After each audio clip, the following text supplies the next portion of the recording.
ka na? Ayos ka lang ba? Happy ka ba? O sad pa rin ba? Kaya't halika na, sumama ka na sa pinagrupi na at iba pa. Bata matanda, bida at byuda, may asawa man o kaya'y wala. Sama-sama tayo'y maglakbay, dito ka na, di ka na mag-iisa.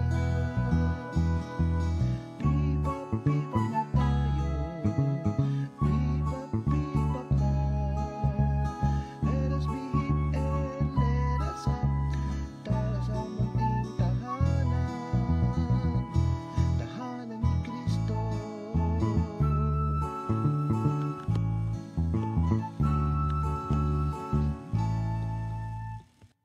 Good afternoon! Welcome to PPAP Live!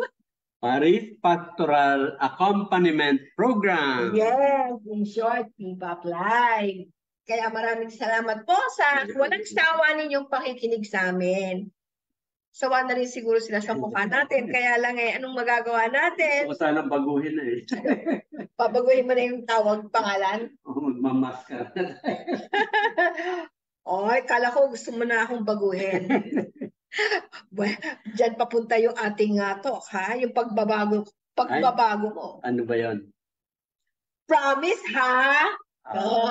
Huwag kang magpapalit, ha? Promise, ha? Nakatagasa ba to? Ang dami, ha? Mamili kayo doon kung ano doon yung title. O kaya, yes na yes? Sure na sure. Yes Sure na na yes. sure. Promise, ha? Talaga? Yes. Wala na talaga. Ikaw na talaga. Yes. Yan. Pabayaan natin maipaliwanag ng ating parish priest sa Very Help of Christians, si Father Chris Magbitang. Take it away, Father. Magandang araw po sa inyong lahat. Ito po si Father Chris Magbitang mula po dito sa National Shrine of Mary Help of Christians, Better Living, Parañaque. So natutuwa naman na po makapagbahagi po ako sa patuloy nating pagninilay tungkol sa Amoris Laetitia ni Pope Francis. At sa araw pong ito, ang nais ko pong bigyang pansin ay yung number 132. To opt for marriage in this way expresses a genuine and firm decision to join paths, come what may. Given its seriousness, this public commitment of love cannot be the fruit of a hasty decision, but neither can it be postponed indefinitely. Committing oneself exclusively and definitively to another person always involves a risk and a bold gamble. Unwillingness to make such a commitment is selfish, calculating, and petty. It fails to recognize the rights of another person and to present him or her to society as someone worthy of unconditional love. If two persons are truly in love, they naturally show this to others. When love is expressed before others in the marriage contract with all its public commitments, it clearly indicates and protects the yes which those persons speak freely and unreservedly to each other. This yes tells them that they can always trust one another and that they will never be abandoned when difficulties arise or new attractions or selfish interests present themselves. So yan po yung Amoris Laetitia 132. At kung talagang makikita po natin ang nilalaman nito, ang unang nakikita ko po ditong nais pong ipakita ni Pope Francis ay tungkol sa decision na mag-asawa, na magpakasal. Sapagkat ang pagdesisyon na pumasok sa sakramento ng kasal, hindi po biro ito. Hindi ito laro.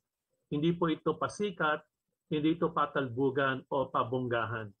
But rather, ito po ay isang desisyon na dapat nanggagaling sa puso ng bawat ikakasal, galing din po ito sa sarili ng mga ikakasal na talagang nais nilang ibigay ang kanilang sarili sa isa't isa. Kaya nga ang mga ilang punto po na nais bigyang pansin dito ay kumbaga una, ito po ay isang desisyon na magkasama sa isang landas ng buhay.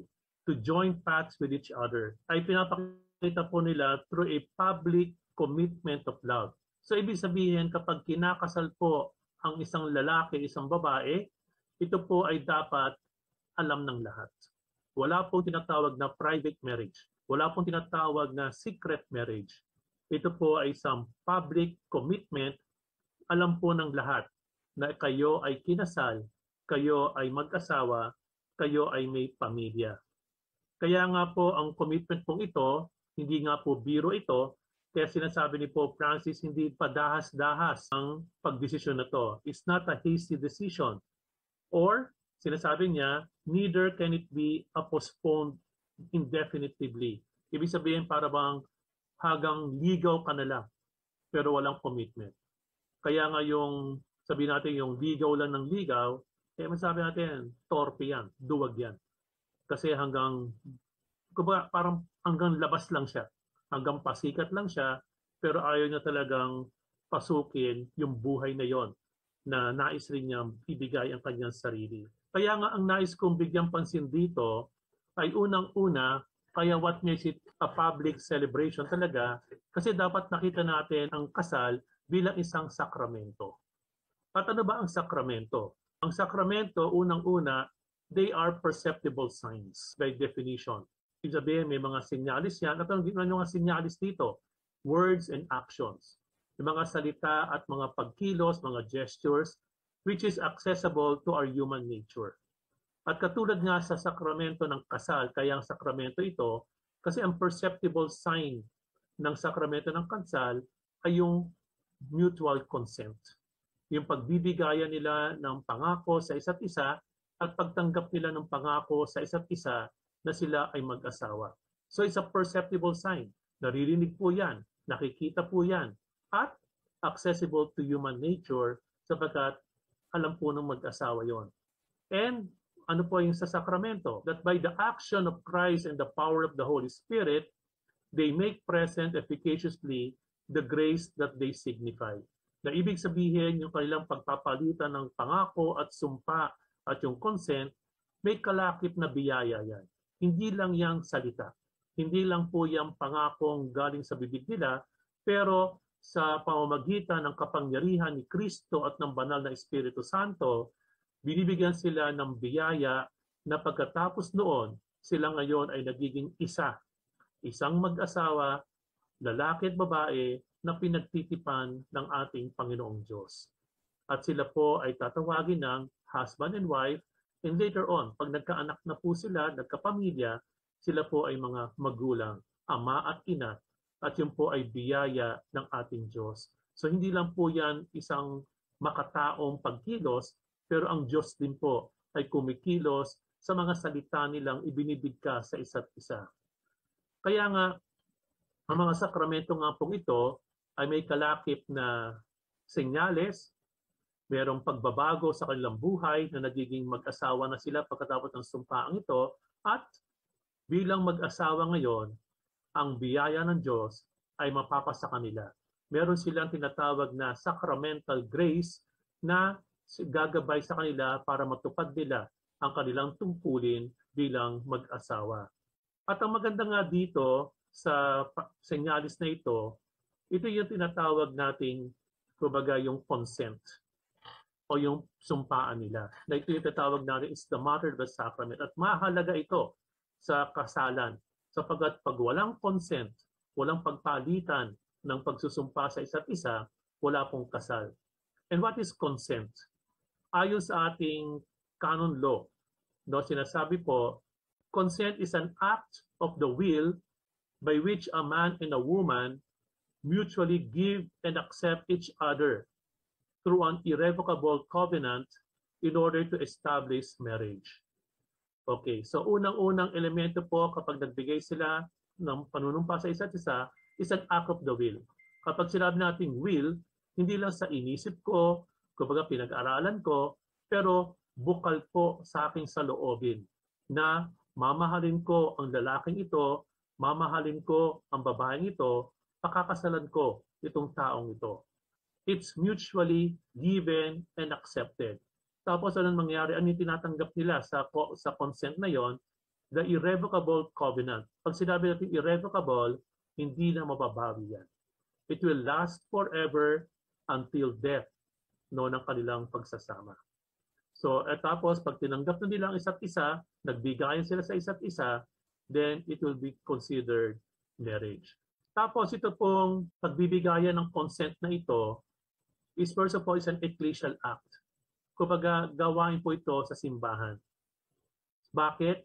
Kasi nakaugat ito sa pagiging binyagan ng mga kinakasal. Sapagkat bahagi sila ng mystical body of Christ, na alam natin ang head nito ay si Kristo, at ang kumbaga ang body nito ay yung simbahan. So katulad ng pagmamahal ni Kristo sa kanyang simbahan, yung pagmamahalan din ng lalaki at babae, ipinapakita rin nila ito na nais silang tularan ang pag-ibig ni Kristo at ng simbahan. Kaya nga, kung natatandaan po ninyo, itong kanilang pagpapalitan ng consent, nakaka-apekto to sa buong simbahan. Okay, kaya nga they are required to exchange their consent publicly in the presence of at least 2 witnesses. Minimum yan, 2 testigo. Kaya nga sinasabi nga natin malinis sa mga tao, kung gusto niyo magpakasal, it takes 5 people to celebrate the marriage. Sino yung 5 na yon? Yung 2 taong ikakasal, yung lalaki, babae, tapos isang pares ng ninong at ninang na mga testigo, tapos yung pare o yung diakono na tatayo sa ngalan ng simbahan. So 5 yan. Kaya nga dahil dito, no, the consent becomes a church celebration. At kasama yung mga taong yan para mas masabi talagang it is a public celebration of their consent. So dahil dito, since marriage is a state of life in the church, certainty about is necessary. So ibig sabihin may mga testigo. And the public character of the consent protects the I do once given and help the spouses remain faithful to it. So kumbaga, yung oo nila, yung I do, opo, Father, yan po ay poprotektahan ngayon ng mga tumetestigo. Sila po ang magpapaalala sa mga kinasal na yung kasal ninyo, yung decision ninyong magpakasal, hindi laro-laro ito. Kumbaga, kayo po ngayon ay buhay mag-asawa na, sumumpa na kayo sa harapan ng simbahan at ng ating sambayanan. Ano po yung mga palatandaan? Ano po yung hinihingi ng simbahan at ng kumbaga yung mga taong magtatanggap ng kasal na ito? Una, the consent must be given freely and wholeheartedly. Hindi yung titignan natin, susubukan natin, good for 5 years, good for 3 years, or pag ayaw na, ayaw na. Hindi. It should be freely and wholeheartedly. And then consent must be marked by an openness to accept children lovingly from God and to bring them up according to the law of Christ and the church. Ibig sabihin, yung consent din mo ay dapat may kalakip ding responsibilidad. Hindi lang kayo nagko-consent para magmahalan bilang lalaki at babae, mag-boyfriend-girlfriend dati, pero ang inyong tungkulin ngayong dalawa ay magkaroon ng isang pamilya. Tatanggapin ninyo ang mga sanggol na ibibigay sa inyo ng Panginoon no hindi yung parang katuwaan lang ang kanilang buhay na para pagpapasaya sa isa't isa. Ang mahalaga po nga dito ay talagang yung the marriage should always be something juridical. Diba? May obligasyon sila sa isa't isa. And at the same time, it's also covenantal kung sinasabi nga. And what do you mean by juridical? So that the spouse have the obligation to each other, supportahan sila. At yung nga yung sinasabi nga ni Pope Francis na talagang they have to trust each other. At dapat tanggapin mo na yung pinakasalan mo. And covenantal mean to say, it's a covenant. Pag sinabi ng covenant, you're ready to surrender yourself to your partner. At ang tawag nga doon ay is a mutual surrendering of one's life for each other. Tapos, siyempre itong pagbibigayan nga nila ng pagmamahal sa isa't isa, kaya bakit seryoso ito, ay dahil ito po ay katulad ng pagmamahal nga ni Kristo sa kanyang simbahan. Katulad ng pagmamahal ni Kristo na forever, so it's always a forever love for the same people. So, yung sinasabi po ng 132 na ito, na hindi po biro ang mag-asawa. Hindi po biro at basta-basta magdidesisyon ka kasi sinasabi nga ng iba, para bang nagustuhan mo kasi yung babae, nagustuhan mo yung lalaki, okay na. Hindi. Marami po kayong dadaanan na decision making dito at marami kayong dasal na gagawin in order to really discern kung talagang ito nga ba ang bokasyon mo at ito nga ba talaga ang daan ng kabanalan na binibigay sa iyo ng Panginoon, sapagkat hindi biro mag-asawa. Kumbaga, ito po ay isang commitment, isang bokasyon po ito, isang regalo ng Diyos. At magiging masaya ka kung talagang yun ang bokasyon mo. You'll be happy if that is your vocation. At you'll always be blessed because yun na nga, God is always with you. So malinaw na malinaw. Pagka talaga sinabing yung kasal, no, yung marriage, tayo yung normal, no, kahit nung una pag sinabi, pag yung bata, lumaki na, may asawa na ba yan? Parang ganun yung automatic na sinasabi ng magulang eh. No, parang hindi niya naiisip na hindi ganun kadali yun. Kaya ngayon, alam mo, nakakatuwa din ngayon yung mga bata rin ngayon. Hindi rin sila agad na yung pagkamdalaga ka o binata ka na agad, kasal agad nasa isip, no? Dapat talagang mag-umpisa yan sa pagiging magkaibigan, di ba? Maraming kailangang mga proseso. Sabi nga ni Father, hindi ito parang naglalaro kang bahay-bahay, na basta ka na lang sugod ng sugod. Okay. Alam mo, sa pagpapakasal, importante yung talagang binibigyan sila ng pagkakataon na tingnan lahat ng mga dadaanan nila sa kanilang kasal, ano ang mga problema na pwede nilang ma-encounter. Kung halimbawang doon sa kanilang preparasyon, hindi naman nila pinag-uusapan. Marami ako na-encounter na ganyan eh. Totoo, hindi talaga. Sa totoo lang, in reality, syempre, puro mga sweet nothings ang pinag-uusapan. Yes. Yung bakasyon natin, bakasyon tayo sa ganito, pasyal tayo sa ganito, kain tayo sa ganitong restaurant, lahat ng restaurant, kainan natin. Pero yung kung ano kaya yung magiging buhay natin pag naging tayong dalawa, pag-usapan kaya natin yan. Hindi hindi nila naisip. Siyempre kami, speaking from experience, normally nagiging problema talaga yung unexpected na hindi mo akalain. Yung mga decisions na malilit na bagay na hindi mo akalain na iba pala yung kanyang sagot doon sa decision na yun o anong resulta ng sasabihin niya. Yan. Halimbawa, yung talagang gustong ipangako nila, sila ay humarap sa altar, no? Ang pangako na una sabihin, talaga bang mamahalin mo habang buhay yung partner mo? Siyempre. Yan, sasagot ka. I do. Di ba? Hindi lang masabi ng pare, sure ka na ba dyan? Talagang talaga na ba? Promise ha? Kaya nga sabi ni Father, sa buo, public, it has to be public para talagang lahat, ang daming witness. Lalo-lalo na si God ang witness, no? Ano yung ikalawang pangako nila? Sabi, mamahalin kita habang buhay at hindi kita papalitan. Yan, no? Hindi kita isosole sa nanay mo kahit na magbago ka. Ibig sabihin, may mga ugali na pwede magbago, na nung kayong dalawa lang yan nagliligawan, parang wala ka nakikitang mali. Pero pagka nagsama na sila, dami pala nito nakakainis na ugali. Yes, oo. So talagang iisipin mo talaga yun. Kaya ko ba yun? Like, kunyari, ikaw masinop ka, no? OC ka. Yung pala, ngayon mo lang makakasama yung asawa mo. Hindi pala niya ma-shoot sa laundry basket yung brief niya o yung damit niya. No? Pwede pag-awayan yun. Kung talagang sobrang linis ka, di ba? So, iisipin mo, kaya ko ba yun? Yung ikatlo, medyo hindi rin naiisip na iba yun eh. Yung sinasabi na dapat maging selfless ka. Ang iniisip mo, yung kabutihan ng partner mo. Ayan, yan ang medyo mahirap. Kaya nga, di ba, tanong natin, ano ba ang pwede mo i-alay? Supreme sacrifice na pwede mo i-alay sa partner mo para mapatunayan mo na talagang ganon kamahal mo siya. Buhay, sabi. Ang modelo nga niya si Jesus Christ. Yes, kasi ganon din yung pagmamahal ni God sa kanyang church. Handa mo ba talagang ibigay ang buhay mo? Talaga? Yes. Lilinawin natin sa kanya, di ba? Sasabihin natin, halimbawa na yung pangarap mo at yung pangarap ng partner mo magkaiba. O doon pa lang yun.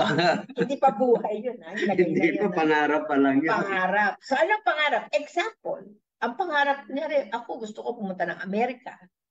Ikaw ayaw mong pumunta sa Amerika. Dito lang ako sa Pilipinas. Oo. Alam mo, true to life po kasi ito. Ako po kasi, immigrant po ako talaga, no? US immigrant, nung kinasal kami ni June. Wala talaga akong talagang mga kapatid dito, na doon sila lahat. Di, ang saya-saya po namin doon.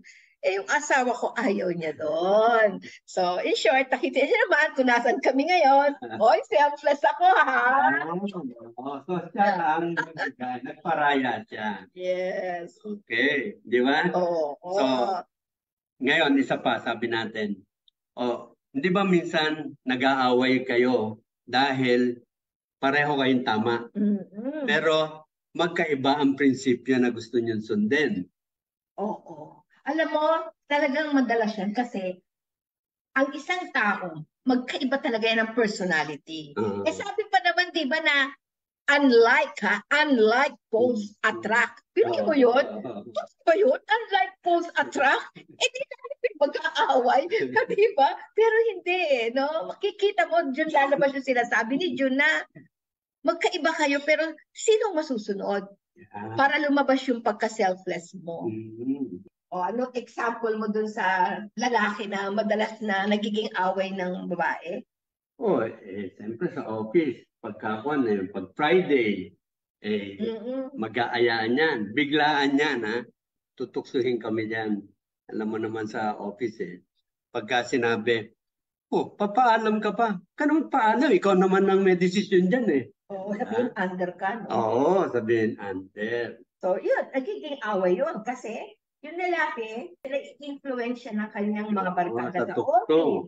Tapos hindi niya naiisip na yung asawa niya nag-aantay sa bahay, na nakapagluto na, ng hapunan. Kasi malay mo, lalo na kung ang asawa hindi naman nag-work, nasa bahay lang. So inaasahan siya, excited niya, dadating na yung asawa niyo pala, Han, hindi ako uuwi kasi may overtime kami. Pero yung overtime sa club pala. Mabuti kung magpapaalam. Oo nga. Ang madalas dyan, tutuksuhin ka ng mga kasama mo.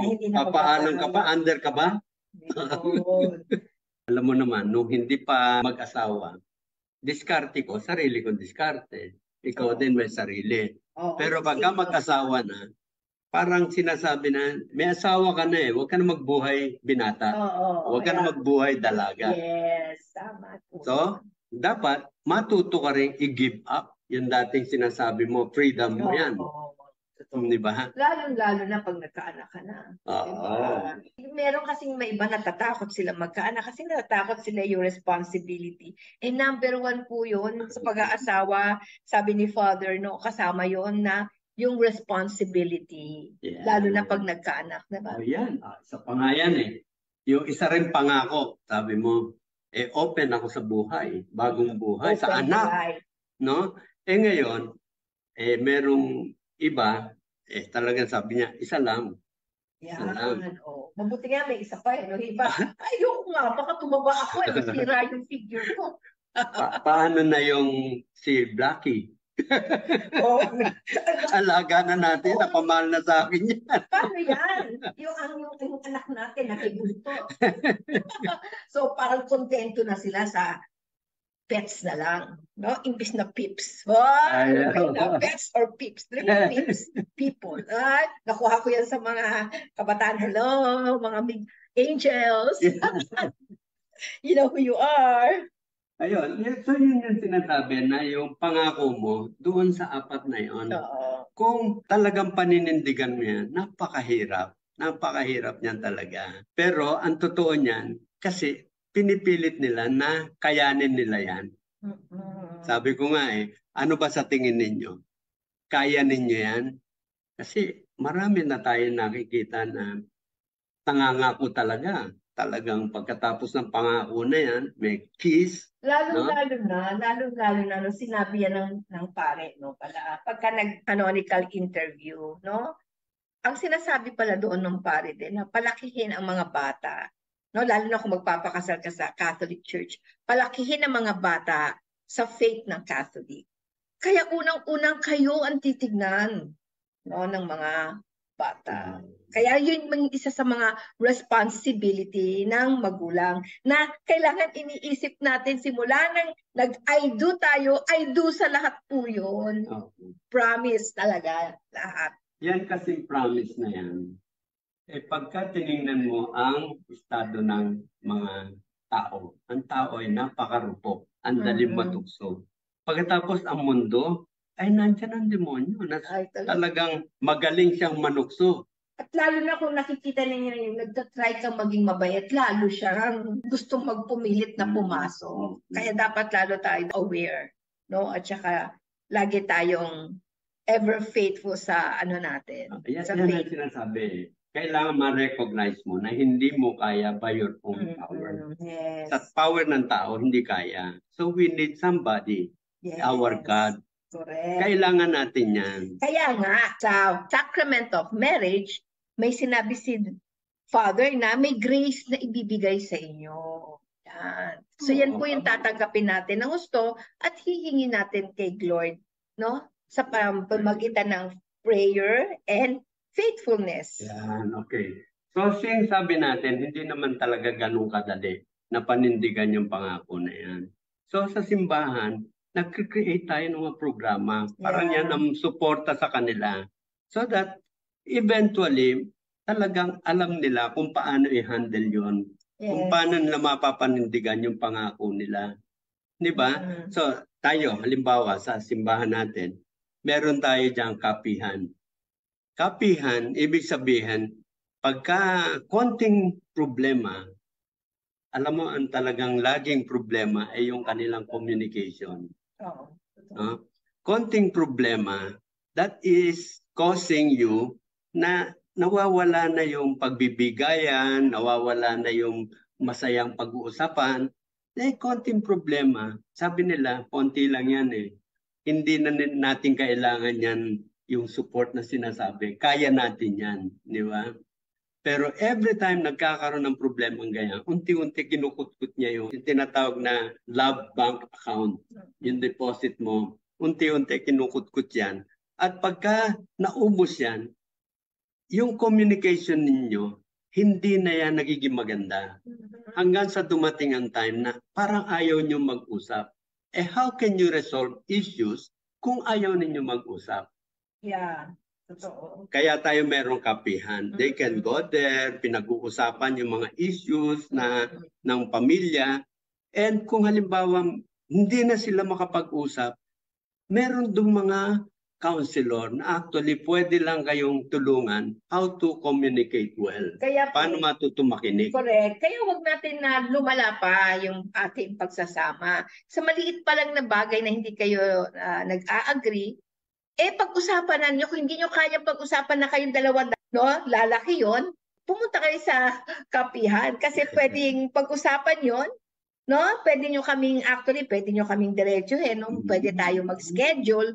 Lahat po ng pwede namin magawa para maayos yan, gagawin po natin. Pero hindi po namin yan malalaman kung hindi ninyo sasabihin sa amin. Or hindi kayo pupunta doon.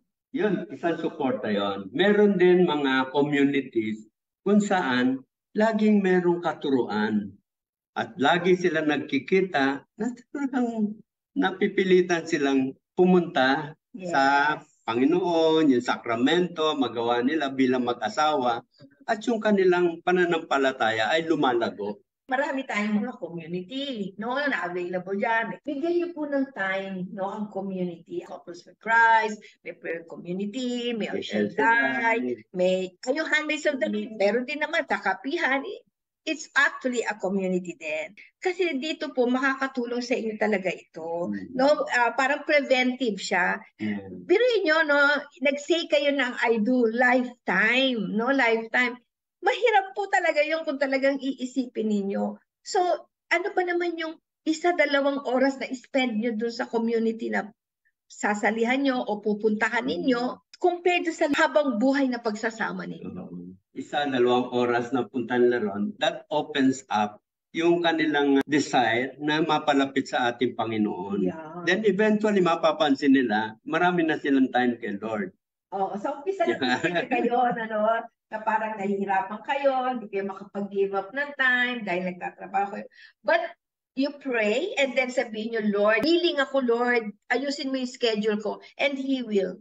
Totoo yan. Kaya, wag po natin kalimutan itong marriage, no, na sacrament of Oh, marriage. it is a vocation. Yes. So pagka vocation yan, it is a call from God, and when you respond, yan ay nagiging sacrament. No? That means yung love ni God sa atin ay napapakita, ay nami-mirror sa inyong mag-asawa, sa inyong pamilya. No? Okay. At kung yan ay vocation, it is a gift from God. Correct. If it is a gift from God, God will sustain us. Yes. Tutulungan niya tayo. So sabi nga ni June, it is a vocation and it is a gift from God. So tanggapin po natin ng maluwag sa kalooban natin. Gift po ito no? Gift tinatanggap natin, lalong-lalo na galing kay Lord. So wag po natin kalilimutan na meron po tayong kapihan every Sunday at 9 o'clock after the 8 o'clock mass. At kung napaaga kayo, edi sa 10 o'clock mass naman kayo magsimba. Okay? And then we'll see you again next week. Promise, ha?